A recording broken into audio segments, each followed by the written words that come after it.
Florida is one of the most visited states in the country, but just when you think you know everything, there's a drive-in where they don't show movies anymore, a place where everyone's gone postal, a cozy getaway where you can dream at the bottom of the sea, a town that's not about the superficial, but the supernatural. And it was like I came home. A beach with a dark secret. And the Sunshine State has weather records that may shock you. So hang on for an amazing ride on 10 things you don't know about Florida.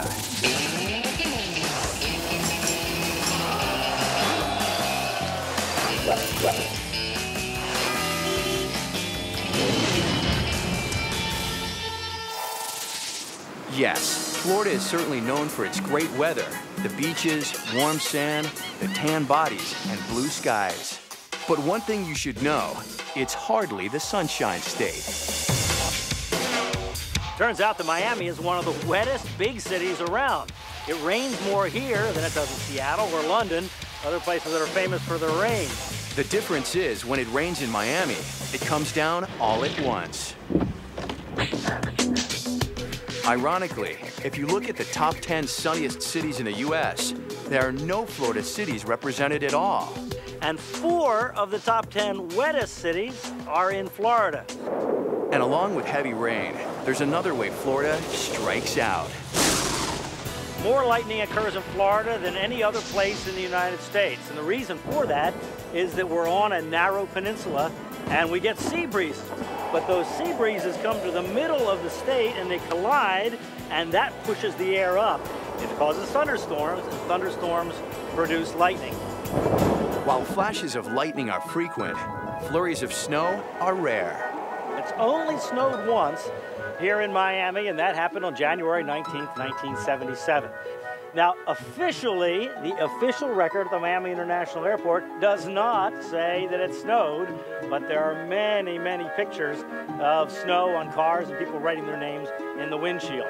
So the motto, Sunshine State, is certainly up for debate. But one thing is for certain, there are enough beautiful days in Florida to keep millions of tourists returning each and every year, no matter what may pop up. Here and there. Well, we all know that Florida is a big spot for retirees, and the quiet little town of Crest sure seems like your typical retirement community. But what you didn't know is that after they've delivered their last package and been bit by their last dog, this is where the nation's retired postal workers come to have a final change of address. Yep, everyone here has spent most of their lives going postal. And while some of them are old enough to have ridden for the Pony Express, this is the old hat that was in the Civil War because you were the oldest guy and you were there the longest. Everyone here enjoys commingling in this quiet little town. Located an hour and a half southeast of Tampa, this parcel paradise was created more than 40 years ago by our nation's couriers. There are 500 garden-style apartments spread over 153 acres, with a barber shop, chapel, and everything a post-postal life can desire.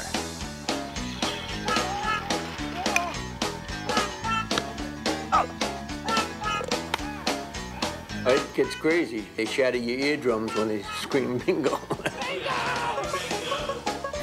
We have our own zip code, 33856. That's because we have a post office. And in a town where people made a living delivering mail, who would be so bold as to deliver to them? No letter carrier delivers to the individual apartments. Can you imagine delivering to all these postal people? The individuals probably would tell them, hey, that's not the way I used to do it. The only thing you can do is go to the post office and pick up your mail. They were hard on me in the beginning, but they're great now. I've been accepted. And now, Crest, there's no dogs allowed. After being chased by so many, we'd leave them out of the picture down here in Crest. That way you don't walk any doo-doo. And fire hydrants are very clean, and you can drink off the fire hydrant. Only dogs here are made of cement.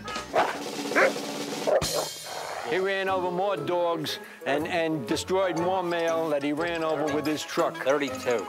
32 dogs? 32 dogs I hit. While carrier pigeons may have faded away many moons ago, the residents of Crest are flourishing. We came down here to retire at Crest, but our life is really just beginning. That's right. Crest is a heck of a place, and so is our next stop. Located in Daytona Beach on Atlantic Ocean State Road A1A, there's a drive-in theater that doesn't show the latest movie releases. In fact, the people that drive here, in all kinds of cars, don't even come to watch movies at all. Because in 1953, the drive-in theater was sold to a church, and the audience here had a change of faith. It's the world's first established drive-in church. Some people go to church and they wear their Sunday best. Here we like to say that you drive your Sunday best.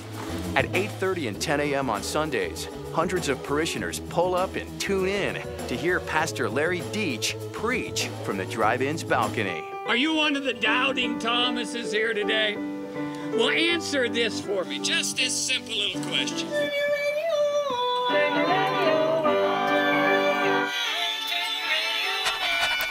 The drive-in church is just a lot like many other churches in some ways, but it's very, very different in a lot of other ways. People bring their pets. I don't see many people's faces. I see windshields. Just people sit in their cars instead of pews. But some things are the same at every church. And when the hour-long service is over, everyone shows their appreciation in an unorthodox manner. Instead of being able to say amen or clap, hear people flash their lights or they honk their horn. And why do people come here instead of a traditional church? We really enjoy the atmosphere. We're closest to nature. It's a great place. Have a lot of fun. The drive-in church is truly a place worshipped by many.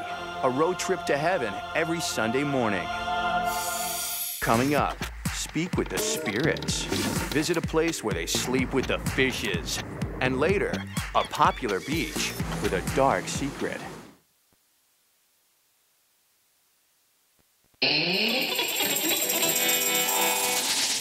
When you think of mystical and haunting places, Salem and Transylvania come to mind. But down a mysterious road midway between Orlando and Daytona Beach is a town where the supernatural comes naturally. Welcome to Cassadaga, the psychic capital of the world. In 1875, George Colby came here and found that the mystical powers of this place cured him of tuberculosis. Colby bought the land and developed a town where the paranormal became the norm. And it was like I came home. Cassadaga was literally founded by George Colby. He was led here by his 5 spirit guides. A town of psychics and seances with spirit-calling mediums and healing meditations. We're here to enlighten people that there's more to life than just this physical 3-dimensional body. Just by looking into the eyes of former mediums, you can almost feel the connection to the other side. Mediumship has been happening here. Communicating with the dead, those who have crossed over, has been happening here for over 100 years. There are about 70 mediums and healers in this town of 300. Visitors from all over the world descend on Cassadaga so that you can heal your mind, body, and spirit using sound. And you actually have the ability to hypnotize. Or take part in a seance to speak with the spirits of the dead. In a table tipping seance, the table will move. We know what other people's energies are like, so sometimes when the table comes to you, we just say, wait a minute, and see if you feel who it is. We're affirming a connection that there is no end to life. Is that you? The table may actually spin.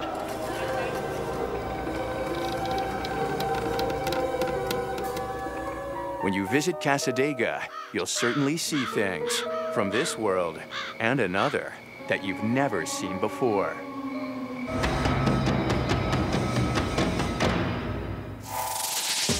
Florida is known for some interesting hotels, but in our next attraction, you don't take the elevator up, you take it down. And instead of a room key, you're handed snorkel gear. But luckily, you don't have to be certified. Located in Key Largo at the top of the Florida Keys is the Jules Undersea Lodge. You'll find other hotels which claim to be undersea hotels. That's true, except that they're built on the shoreline and you have to walk down into them to an underwater room. Jules Undersea Lodge is still the only true undersea hotel that you have to scuba dive to get to. We're really excited about this experience. It's brand new for us. The lodge was once an underwater research lab used to explore the continental shelf off the coast of Puerto Rico. Depending on the tides, it's roughly a 30-foot dive, or 5 fathoms. You can pack up to 6 guests into this futuristic sardine can. But while the living quarters are about as spacious as the average South Beach condo, there are plenty of amenities to soak up and enjoy. Make an undersea phone call from a landline or watch a DVD. You can have a gourmet dinner prepared by a mer chef or a new kind of room service with underwater pizza delivery. After you're done with your feast, look through the window and enjoy your view. There's some amazing reef fish in your personal aquarium. Or perhaps it's the other way around. And when you're ready to retire to the bedroom, and no, they're not water beds, you can tell your first mate you're the only one spending the night alone under the sea. And be nice, because you never know who's watching. Next, come to a university where juggling classes isn't quite what you think.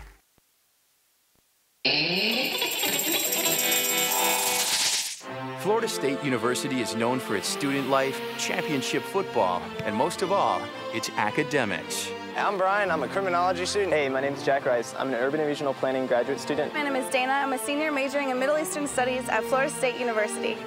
And when they're not juggling classes, these students trade a classroom for a big top. Welcome to the Florida State University Flying High Circus. That's right. Located in Tallahassee, in the Florida Panhandle, the FSU Circus is one of 2 college circuses in the country. The Florida State University Circus was founded the year that Florida State University became a coeducational institution. That was 1947. Until then, it was Florida State College for women. But the men were coming back from the war, and the college needed an activity that the men and women could do together. Tonight for Ringmaster, what I'll be doing is introducing all the acts and the different performances that'll be going on. We'll mystify and amaze you. I'm the guy at the end that catches the flyers as they go across the net. It's the closest that you can get to flying.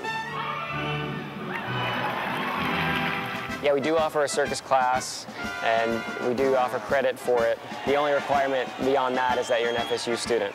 But when you slip up on this exam, it could be disastrous. It's pretty amazing when you think these students sew their own costumes, make their own rigging, have to keep up their grades, and they're still able to span the globe. We've traveled through Europe, all throughout the Caribbean. We do shows all throughout the Southeast. So next time you're in northern Florida, head over to Tallahassee to see Florida State University's Circus. Come to the circus at FSU! Florida Southern College is hidden away in Lakeland, Florida, 1 hour northeast of Tampa. This institution has a rich and unusual past, and it serves as an unlikely link to the man considered the father of modern architecture. So it's really just sort of this hidden jewel, a diamond in the rough. Few know that Frank Lloyd Wright designed an entire college campus, the only campus Wright designed, and the largest single-site collection of the master architect's buildings anywhere in the world, 12 in all. In 1939, Wright planned construction to take 3 years, but then came World War II and skyrocketing building costs. So President Spivey would literally admit students to Florida Southern with the caveat that for their tuition they would work and build these buildings. Then the men went off to war, and the women students finished the Rue Library. This is the building that I helped build in 1944, and it's still there and doing good things. The campus is called the Child of the Sun. Wright envisioned the buildings to be rising from the earth.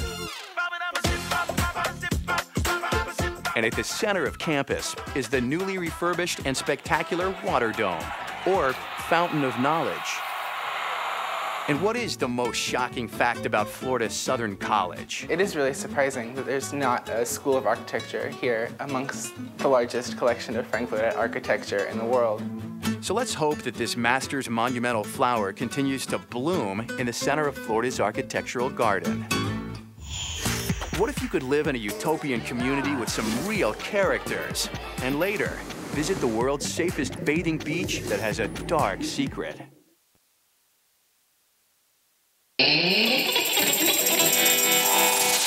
Well, you know that Central Florida is certainly a great place to go on vacation. But where do you go on vacation when you actually live in the center of a holiday getaway? Yes, that's right. People, real people, actually live in Disney's vision of a utopian town. Both my wife and I are huge Disney fans. A town called Celebration, Florida. It was Epcot, the experimental prototype community of tomorrow that was going to be a planned community. But Epcot became a world-famous theme park. Now, Celebration houses 20,000 people on nearly 5,000 acres, located just outside the gates of Disney World. The theme of the community is kind of early 20th century hometown America.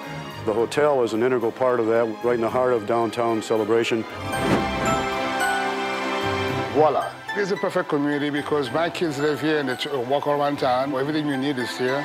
From a post office, bank, movie theater, school, golf course, and the original Wisteria Lane.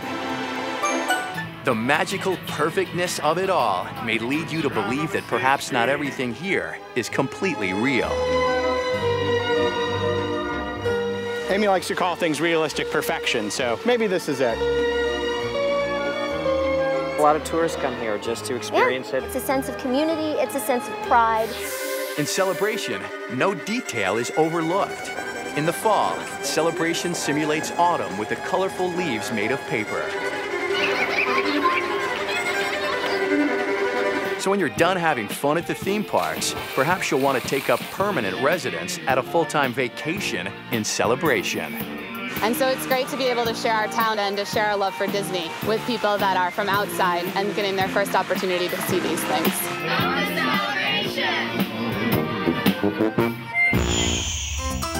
So, we all know that New York and LA are multicultural, as well as Toronto and Dubai. But which one of these four has the highest immigration population in the world? None of them. That honor is bestowed on Miami. Okay, so you may know that many Cubans and Haitians have immigrated here over the years and have established themselves and shared their customs. I came from 1970, from Cuba, running away from the oppression from the communist country.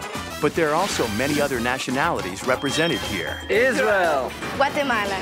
England. Argentina. From Greece. Brazil. Italy. Austria. I am Chinese. Venezuela. Soy de Uruguay. Mi Serbia. We are from Serbia. That's right. Just walk down Lincoln Road in Miami Beach, and you'll pass someone from just about every nation. The first Greek in the United States came right here in Florida, 1528. The United Nations Development Program ranked Miami first in terms of percentage of residents born outside of the country. Miami is truly a place where different races, creeds, and colors can embrace the differences in culture. Me encanta Miami porque es el mejor lugar para vivir.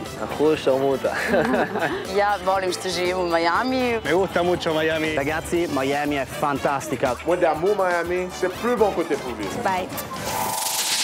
Ah, New Smyrna Beach, located 14 miles north of Daytona Beach along Florida's Atlantic coast, is a picturesque bathing beach that has a dark, sinister secret beneath the waves that really bites. It's the shark bite capital of the world. New Smyrna Beach, Florida, probably has more attacks per linear mile than any other place in the world. And this is largely because this is a very popular surfing location. With 13 miles of beautiful white sand and plenty of appetizing surf and turf, every week is Shark Week here.